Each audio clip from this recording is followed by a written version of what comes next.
안녕하십니까. 신의균의 쿠팡TV 시큐리티 뉴스입니다. 자, 오늘도 우크라이나 전황 알려드리도록 하겠습니다.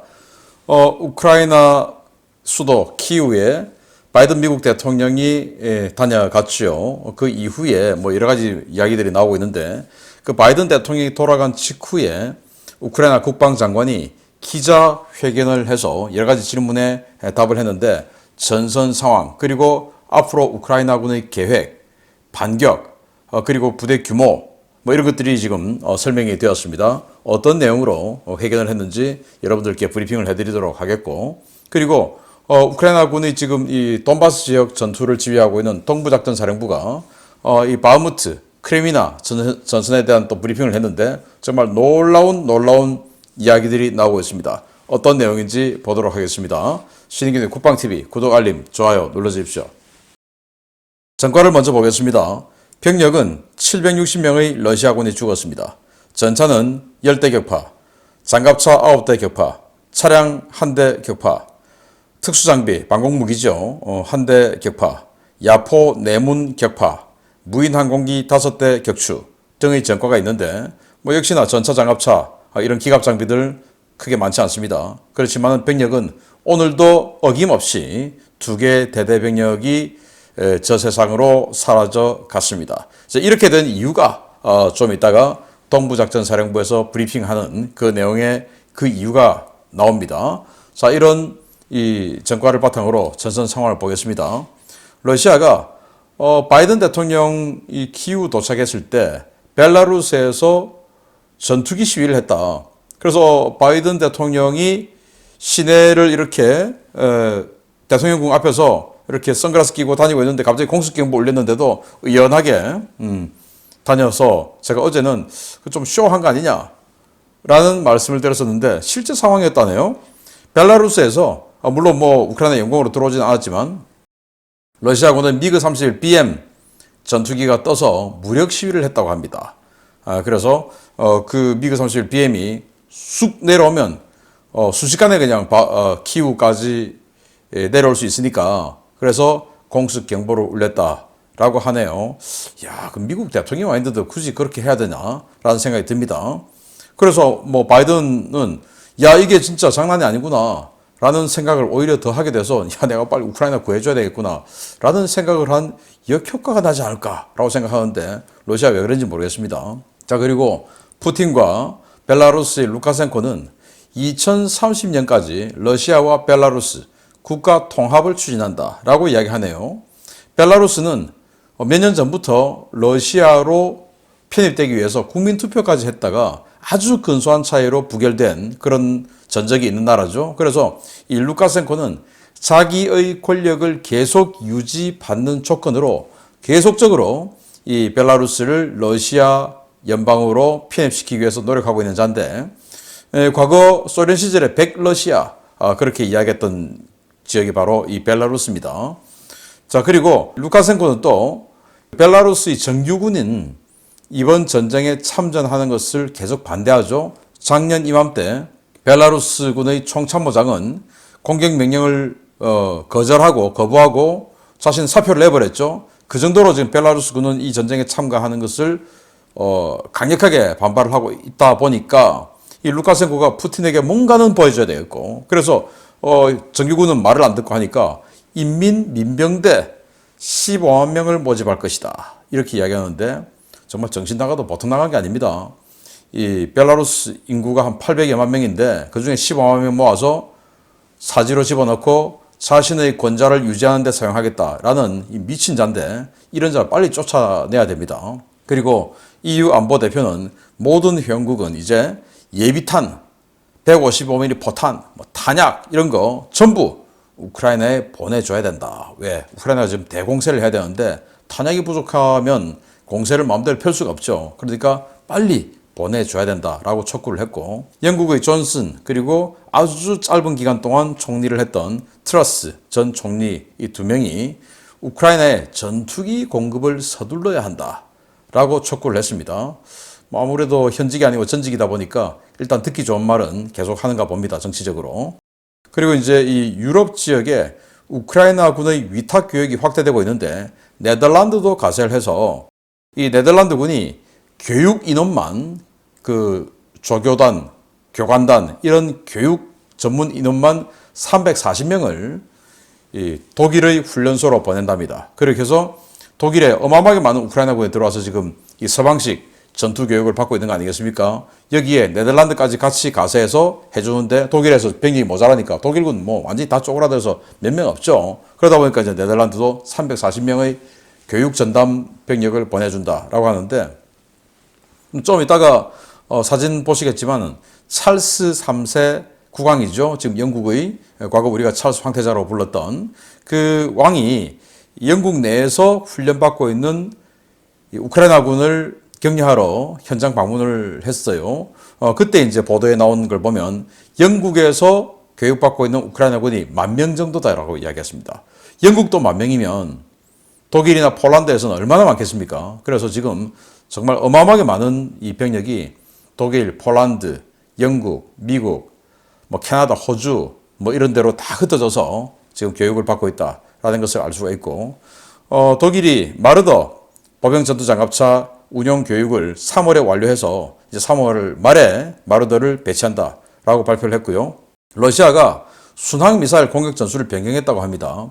그동안은 뭔가 공격해야 될 타겟이 있으면 그 타겟을 따라서 산등성이를 따라 산도 별로 없지만 이렇게 거의 막 평원이니까 그냥 쭉 날아왔던 그런 스타일이었는데 그러다 보니까 요격이 많이 잘 됐죠. 그런데 최근에 14발만 요격하고 18발을 맞았던 그 날이 있지 않습니까? 그때부터 이 러시아가 강을 따라서 강 안으로 접근해서 강 위에서 시스킴을 해서 지금 날아온다는 겁니다. 그러니까 강 쪽에는 방공무기가 많이 없겠죠. 그래서 요격이 덜 되는 이 새로운 방식으로 공격을 하고 있다라고 이야기를 하고 있고요. 러시아가 DNR, 즉 도네츠크 인민공화국군과 루안스크 인민공화국군의 그 민병대들을 러시아 정규군으로 편입했는데 문제는 그 편입하면서 기존에 있던 지휘관들을 전부 다 그냥 잘라버리고 러시아군 장교들로 지휘관을 교체를 했는데 자 2014년부터 지금까지 전투를 벌였던 사람들이니까 이 도네츠크와 루안스크 인민공화국군은 비록 장비나 뭐 이런 것들은 좀 부족하다 하더라도 전투 경험 많은 완전히 스페셜리스트들이죠. 그런 사람들 다 날려버리고 이 러시아군 장교들로 정규군이다 보니까 보직을 해버리니까 지금 밑에서 반발 그리고 지휘 능력 부족 이런 것들로 인해서 굉장히 갈등이 심하게 됐다라는 정보가 나왔습니다. 그리고 바그너 그룹의 수장 프리고진은 자, 우리는 지금 탄약이 다 떨어졌다. 왜냐? 러시아군이 보급을 다 차단해서 더 이상 보급이 안 되니까 탄약이 우린 다 떨어졌다. 라는데 바흐무트에서 최근에 바그너 그룹이 공세를 펴다가 VDV 공수군하고 교체를 했죠. 이게 뭐냐? 탄약이 다 떨어져 가지고 공수군이 들어왔다라는 겁니다. 울며 겨자 먹기로 바그너가 빠져줬다라는 겁니다. 그래서 그 부분에 대해서 프리고진은 굉장히 비난을 하고 있고 자, 우크라이나가 러시아가 M03 도로 바흐무트죠. 이걸 일부 월선을 했는데 현재는 격퇴했다라고 이야기했는데 지도를 한번 보면서 설명을 드리면요. 어제 제가 척 파로 씨가 만드는 이 지도 뉴욕타임즈죠. 이 지도상에 이 M03 도로에 완전히 지금 이 러시아군이 접근한 것을 볼 수 있다. 그런데 일부 오신트 소식통들은 여기서 격파했다라는 이렇게 상반된 주장이 나와서 좀 더 봐야 되겠다라고 말씀을 드렸는데 척 파로 씨의 주장대로 이게 맞나 봅니다. 그래서 척 파로 씨의 이 뉴욕타임스 지도가 굉장히 정확하다라는 걸 제가 한 번 더 느꼈는데 자, 이렇게 해서 M03 도로를 쳤답니다. 자, 그런데 이 지도가 나온 이후에 우크라이나군의 이 동부작전사령부의 또 발표가 있는데 이 M03 도로를 일시적으로 빼앗겼었는데 그걸 다시 밀어냈다라고 발표를 했어요. 그래서 내일 지도에는 또 어떻게 도식이 될지 모르겠으나 어쨌든 이 M03 도로를 넘어와서 공세를 펴고 밑에서도 지금 이 아랫부분의 돌출부도 러시아군이 거의 H-32 도로 근접해 들어봤죠. 그러니까 바흐무트가 지금 완전히 포위되기 일보 직전의 아주 긴박한 상황임을 알 수가 있는 겁니다. 그럼에도 불구하고 우크라이나군은 이번 공세가 이제 거의 끝나가기 때문에 사실은 안정적이다라고 말은 하고 있지만 이 지도상 보면 참 불안합니다, 이거. 그리고 크레미나 쪽을 보면 이쪽은 우크라이나군이 어제 하루 20번의 항공 폭격 공습을 해주면서 굉장히 화력에서 우위를 보이면서 크레미나 이 방어선도 아주 안정적으로 관리되고 있는 모습을 보여주고 있습니다. 이쪽에서는 러시아군이 굉장히 많은 부대 그리고 전차 연대를 갖다가 무려 4개나 투입했다라고 하는데 전차는 보이지도 않고 이런 식으로 계속 공습을 받으면서 이 크레미나 쪽에서는 러시아군이 전혀 힘을 못 쓰고 있는 것을 볼 수가 있습니다. 자, 이런 시도 등등을 바탕으로 주요 소식 들어갑니다. 첫 번째입니다. 지난주에 미 국방부 차관이 러시아의 동부전선 공세에 대해 애처롭다는 표현을 쓰며 조롱했다는 소식 전해드린 바 있었는데요. 일선 우크라이나군과 러시아군에서도 1월부터 시작된 러시아군의 공세가 투입 자원 대비 효과가 최악이라는 평가들이 쏟아져 나오기 시작했습니다. 우크라이나 동부작전사령부는 러시아군이 1제곱미터를 공격할 때마다 3명의 전사자가 나온다는 폭로도 했습니다. 러시아군이 바흐무트와 크레미나, 부울레다르 일대에서 파상 공세를 진행하고 있지만 집결한 병력과 장비의 규모에 비해 그 충격력은 대단히 미약한 수준이며 전투가 격렬하게 진행되고는 있지만 상황 변화는 거의 일어나지 않고 있다고 우크라이나 동부작전사령부와 오신트 소식통들이 현지 시각 2월 21일 리포트했습니다. 동부작전사령부 관계자는 최근 바흐무트 일대 러시아군 장악지역이 많아진 것은 사실이지만 이는 공간을 내주고 피해를 강요하는 우크라이나군의 전략 목표에 따른 것이다 라며 바흐무트 전선은 선방어와 기동방어를 조합해 핵심 거점만 유지하고 나머지 지역에서는 러시아군에게 최대한의 피해를 입히는 것에 중점을 두고 작전을 수행하고 있다 라고 밝혔습니다. 현지 오신트 소식통들 역시 바흐무트 전선에서 격렬한 전투가 진행되고는 있지만 전장 주도권은 우크라이나가 잡고 있다고 평가하고 있는데요. 포병과 기갑 장비가 절대적으로 부족한 러시아군은 최근 자동 유탄 발사기 등 보병부대 화력 지원하기 탄약도 거의 바닥나 소총과 수류탄만 들고 공격하는 빈도가 점점 더 늘어나고 있습니다.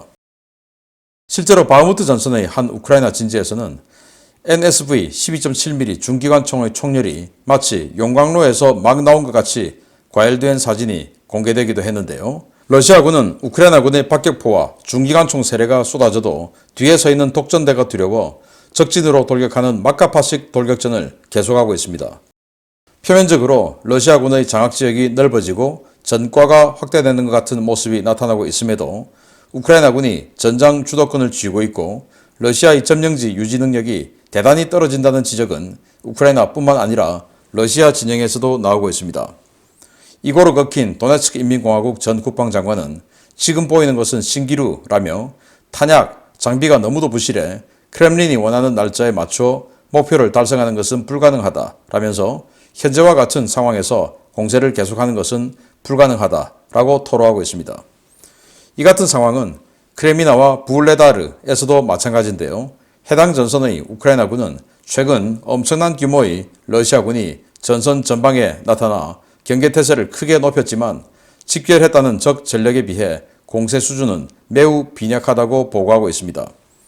크레미나 전선의 경우 크레미나 전면에만 4개 전차 연대와 1개 기계화 연대, 1개 포병 연대가 일선에 배치되어 있는 것으로 보고되었지만 전장에 나타나는 전차와 장갑차 숫자는 극히 적고 보병 위주의 산발적인 공세만 진행되고 있고 부울레다르 지역에도 최소 2개 사단이 배치됐다고 보고됐지만 지난 2월 중순 이후의 공세는 거의 식별되지 않고 있습니다. 오신트 소식통들은 러시아가 예고한 동계 대공세가 사실상 실패로 끝났고 당분간 현재와 같이 소모적이고 반복적인 보병 돌격전만 계속할 것이라고 보고 있는데요. 도대체 러시아군 지휘부 머릿속에는 뭐가 들었는지 궁금증이 점점 더 커지고 있습니다.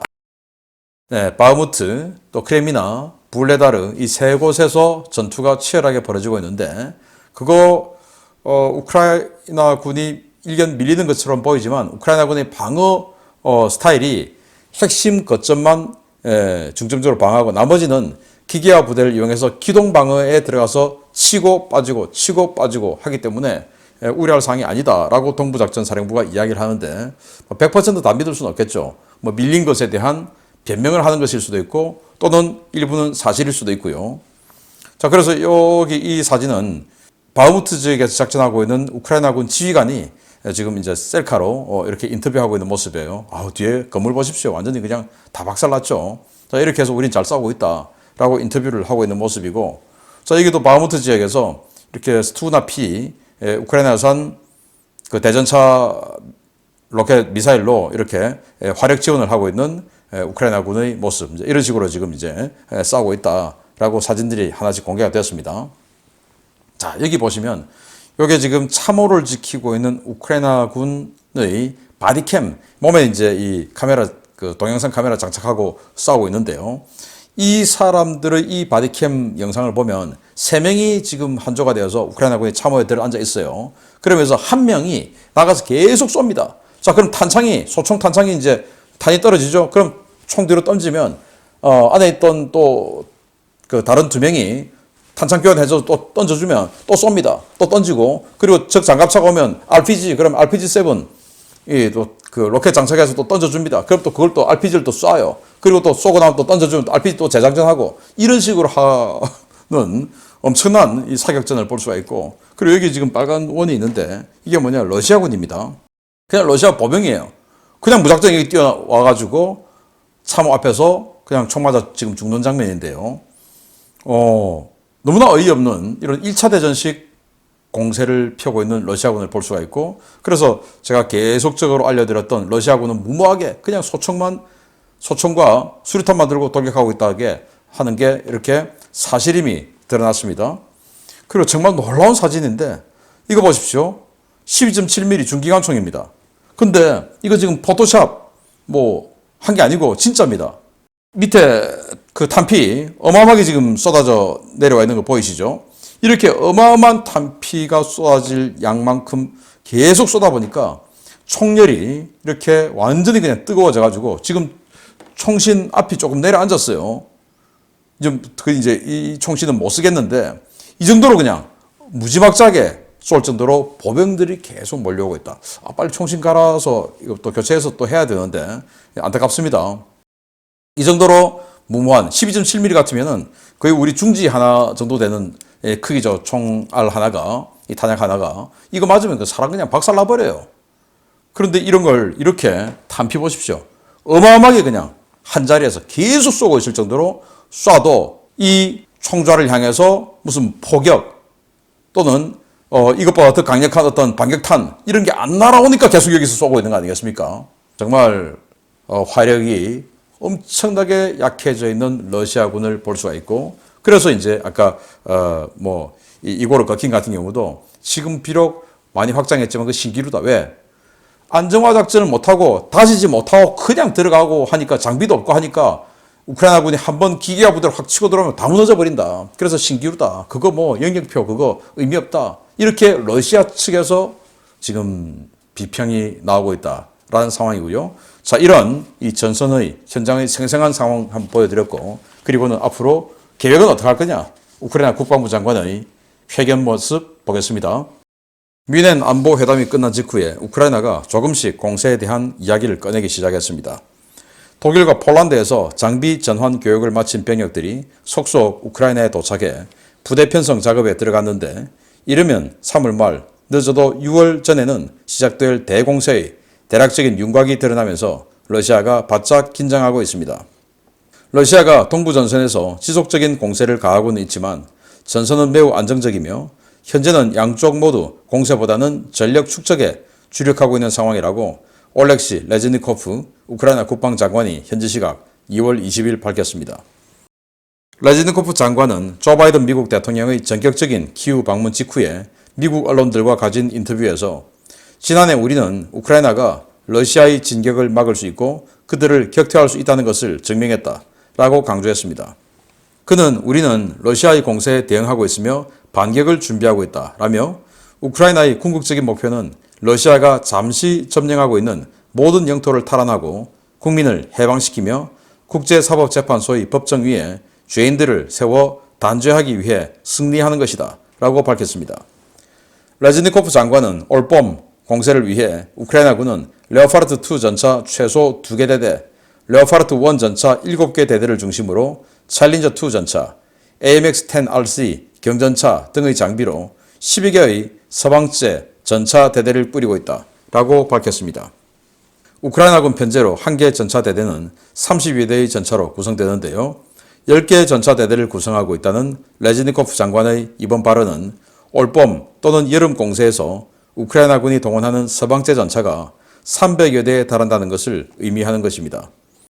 현재 약 1000여 대의 전차를 보유하고 있는 우크라이나군은 서방제 전차 300여 대를 조달해 공세부대를 편성하는 한편으로 체코와 함께 T-64 전차 대량 복원 작업을 시작했는데요.